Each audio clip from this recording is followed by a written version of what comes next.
Russia and Ukraine's first direct peace talks in more than 3 years were over in less than 2 hours. They agreed to each exchange 1,000 prisoners of war, but found no common ground on a ceasefire. If you want to have serious negotiations, you need to have guns silent.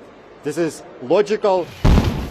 Ukraine said Russia made unrealistic demands, telling Kyiv its troops had to withdraw from the 4 embattled territories before there's a ceasefire. If they don't, Moscow reportedly threatened to seize even more land, saying it's prepared to fight forever. You have a message for Vladimir Putin? I'm here. Ukraine's president had been in Turkey, but Volodymyr Zelensky left when he said it was clear Vladimir Putin wasn't coming. He's now in Albania meeting with his European allies. The Russian position is clearly unacceptable, and not for the first time. Europe wants to work with the U.S. and roll out tougher sanctions.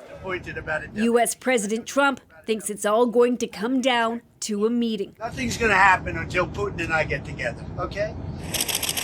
The Kremlin, too, wants a summit with Trump, but says it will take time to plan. Putin is the man who decides on everything. The former foreign affairs minister for Ukraine says the U.S. needs to exert real pressure. Everything we've seen so far since the inauguration of President Trump did not suggest that he is willing to do it, because we saw him criticizing and cracking down on Ukraine, and we saw him engaging and courting Putin and Russia. So this has to change. Both Russia and Ukraine say they're drafting details for how they would see the ceasefire working. Ukraine believes, too, that the next step should be a summit, but it wants to see it between Zelensky and Putin. Briar Stewart, CBC News, London.